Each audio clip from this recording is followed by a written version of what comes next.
Hello my dear students, आज हम लोग एनसीईआरटी मैथ्स क्लास 7 एक्सरसाइज 12.1 के क्वेश्चन नंबर 5 पर बात करने वाले हैं। क्वेश्चन रीड करते हैं। Classify into monomials, binomials and trinomials. Question कहता है कि जो क्वेश्चन में दिया हुआ है ये सारी चीज़ें, इसे बताना है कि ये मोनोमियल है या बाइनोमियल है या ट्राइनोमियल है। उसी तरह से इसे भी बताना है। तो पहले समझते हैं मोनोमियल, बाइनोमियल और ट्राइनोमियल होते क्या हैं। पहले मोनोमियल के बारे में समझते हैं। तो वैसे अलजेब्रिक एक्सप्रेशन जिसमें एक टर्म हो, सिंगल टर्म हो, उसे मोनोमियल्स कहते हैं। और वैसे अलजेब्रिक एक्सप्रेशन जिसमें दो टर्म हो उसे बाइनोमियल कहते हैं। और जिसमें तीन टर्म हो उसे ट्राइनोमियल्स कहते हैं। और टर्म कैसे हम लोग पहचानते हैं, इससे पिछले वाले वीडियो आप लोग देखे होंगे, मुझे आशा है। और उस वीडियो में आप लोगों ने देखा होगा कि प्लस और माइनस जब हमारा आता है तो टर्म वहां से सेपरेट हो जाते हैं, कट जाते हैं। तो आइए हम लोग देखते हैं और आइडेंटिफाई करने की कोशिश करते हैं। इस एक्सप्रेशन को देखिए, यहां पर 4 multiply by P square multiply by Q, ये मल्टीप्लाई के साइन के साथ यहां पर तीन चीजें हैं, 4 और पी स्क्वायर और क्यू। तो यहां मल्टीप्लाई का साइन यूज हुआ है, इसलिए पूरा मिला करके सिंगल टर्म कहा जाएगा। लेकिन अब माइनस आ गया तो अब ये टर्म अलग और इसके बाद वाला अलग टर्म हो गया। और यहां पर फिर से ये तीनों मिला करके एक टर्म, क्योंकि मल्टीप्लाई का साइन है तो ये तीनों मिला करके एक टर्म और ये तीनों मिला करके एक टर्म। तो यहाँ कितने टर्म हो गए, तो दो टर्म। तो यहाँ कितने टर्म है, तो यहाँ पर आपका क्वेश्चन में टू टर्म है। क्वेश्चन में टू टर्म्स यहाँ पर है, टू टर्म्स। तो इस क्वेश्चन में दो टर्म है, इसलिए इसे क्या कहेंगे हम, बाइनोमियल कहेंगे। बाइनोमियल हमें बताना नहीं है यहाँ पर लिख करके टू टर्म है, बस मैं समझाने के लिए आपको लिखा कि ये दो टर्म है इसलिए बाइनोमियल। इस क्वेश्चन को देखिए, यहाँ पर प्लस आया तो ये वाला एक टर्म, प्लस के बाद वाला दूसरा टर्म, फिर प्लस आया तो इसके बाद वाला तीसरा टर्म। तो एक दो तीन, यहाँ टोटल तीन टर्म है, तो इसीलिए हम इसे कहेंगे trinomial. Trinomial, okay. Question number 6 पर बात करने वाले हैं। क्वेश्चन को रीड करते हैं। State whether given pair of terms is of like और अनलाइक टर्म्स। मतलब क्वेश्चन कहता है कि बताइए कि जो टर्म्स दिए गए हैं, जो पेयर में टर्म्स, वो लाइक हैं कि अनलाइक हैं। देखिए यहाँ पर दो टर्म है इसलिए पेयर बोला गया है, तो ये दोनों लाइक है या अनलाइक है ये बताना है। तो अब हम पहले समझते हैं कि लाइक और अनलाइक का मतलब क्या होता है। तो वैसे टर्म जिन टर्म्स में वेरिएबल भी सेम हो और वेरिएबल के पावर भी सेम हो, वो लाइक टर्म्स कहलाते हैं। तो आइए यहां पर समझते हैं। इस टर्म को देखिए, यहां पर 14xy है, यहां पर वेरिएबल के रूप में क्या है, x है और y है। तो इस 14xy में अगर हम देखें तो वेरिएबल मेरा क्या है, x है और y है।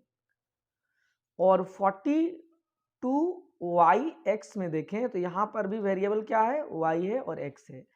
तो दोनों ही टर्म में वेरिएबल के जगह पर x और y है।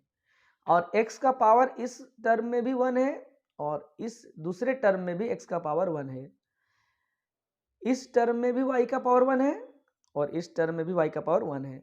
मतलब ये दोनों ही टर्म लाइक टर्म हो गए, क्योंकि दोनों जगह पर वेरिएबल भी सेम है और उसके पावर भी सेम है।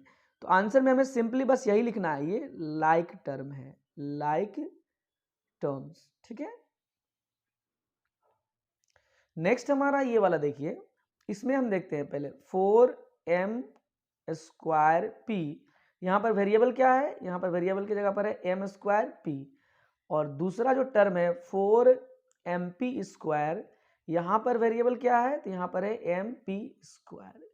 देखिए दोनों ही टर्म में वेरिएबल सेम है। इस टर्म में भी वेरिएबल की जगह पर m और p है और इस टर्म में भी वेरिएबल m और p है। बट यहां पर m का पावर 2 है, बट यहां पर m का पावर 1 है। और वहीं दूसरी ओर p का पावर यहां 1 है बट यहां 2 है। मतलब वेरिएबल तो सेम है बट उसके पावर सेम नहीं है, इसलिए ये दोनों अनलाइक टर्म हो गए। तो हम इसे बस सिंपली लिख देंगे unlike terms. Question number 7, identify like terms in the following.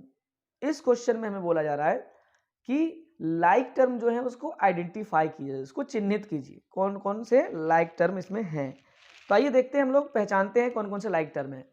जो हम यहाँ से सेलेक्ट करके अलग कर लेंगे उसे हम अंडरलाइन कर देंगे, ठीक है। सबसे पहले हम अंडरलाइन करते हैं, ये देखिए, ये इस टर्म को ध्यान से देखिए, इस टर्म में हमारा वेरिएबल क्या है, पी क्यू है। अब जहां जहां जिस जिस टर्म में हमारा वेरिएबल पी क्यू होगा और पावर पी और क्यू का 1 होगा, वो सारे लाइक टर्म कहलाएंगे। तो हम उसका जो है सो एक ग्रुप बनाते हैं, तो ये पी क्यू वाला ग्रुप बनाते हैं। तो ये पी क्यू, ये वेरिएबल, यहाँ पर वेरिएबल पी क्यू है, और कहाँ है आगे देख लेते हैं, एक यहाँ पी क्यू है, ये भी, ये दोनों लाइक टर्म हो गए, और कहीं पी क्यू है, पूरा चेक कर लेते हैं। और हमारा एक यहाँ है क्यूपी, क्यूपी बोलिए चाहे पी क्यू बोलिए, बात बराबर है, और कहीं नहीं है। तो ये तीनों लाइक टर्म हो गए, मतलब 10 पी क्यू और इसके साथ में -7 पी क्यू और इसके साथ में 78 क्यू पी, ये तीनों लाइक टर्म हो गए।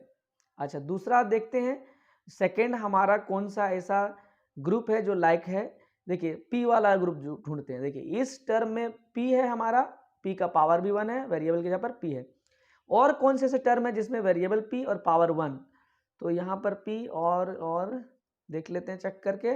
देखिए यहाँ पर पी है बट यहाँ पर पावर 2 है, लेकिन पावर हमारा 1 चाहिए, और कहीं पी, और ये देखिए इस जगह पर, यहाँ पर हमारा वेरिएबल पी है और पावर भी 1 है, और इसके अलावा नहीं है। तो ये 2 हो गए हमारा।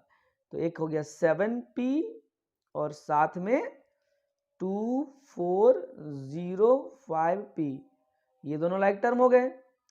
चलिए उसके बाद देखते हैं नेक्स्ट हमारा q वाला लेते हैं, ऐसा टर्म जिसमें q और पावर 1 होना चाहिए।